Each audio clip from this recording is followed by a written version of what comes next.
अक्सर आपने सुना होगा भारत के बारे में कि भारत जाति, धर्म, वर्ग के बीच में बटा हुआ देश है। भारत एक नहीं रह सकता।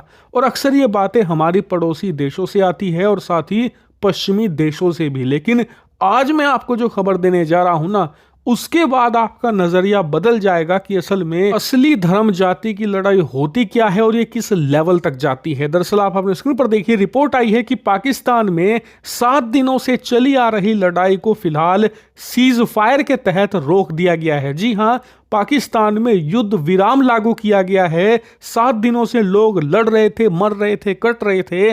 आखिरकार लोकल अथॉरिटीज और वहां के जो कबायली नेता थे, उन्होंने आपस में बैठकर तय किया कि फिलहाल हम इस युद्ध को रोकेंगे और 7 दिनों का युद्ध विराम घोषित करेंगे। जी हां, 7 दिनों का युद्ध विराम घोषित हुआ है पाकिस्तान में। और अब तक इस खूनी युद्ध में आप जानकर हैरान होंगे, 150 से ज्यादा लोग मारे जा चुके हैं। जी हां, 150 लोग मारे जा चुके हैं।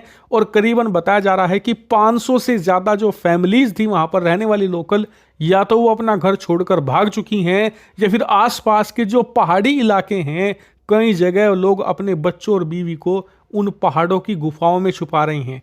इससे आप सोचिए कि कितनी बुरी स्थिति है और पाकिस्तान कितना बड़ा एक फेल स्टेट बन चुका है। इस बात से अंदाजा लगाइए कि यह सब कुछ ऐसा नहीं कि दूर दराज के इलाके में हुआ है।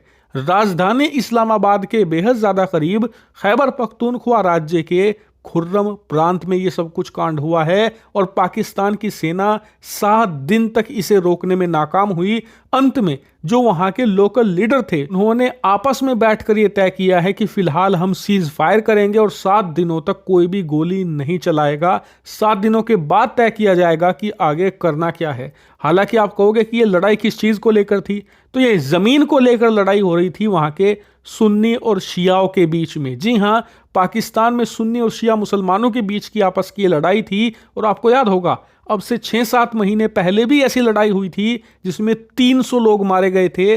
तब भी मैंने आपको बताया था कि कैसे वहां पर सुन्नी शिया आपस में लड़ाई लड़ रहे हैं।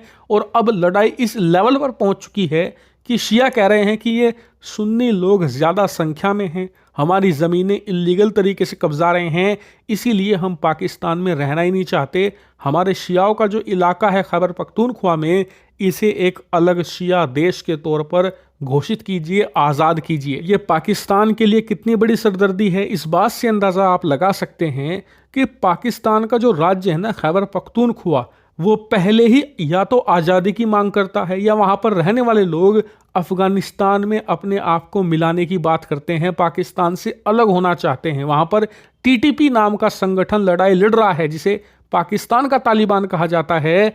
और अब उसी खैबर पख्तूनख्वा राज्य के अंदर जो प्रोविंस है, एक छोटा सा जिला है, वो भी अपने आप को पाकिस्तान से अलग करने के लिए लड़ाई लड़ना शुरू कर चुका है। यानी कि पाकिस्तान इस समय शीशे की तरह टूटकर बिखर रहा है।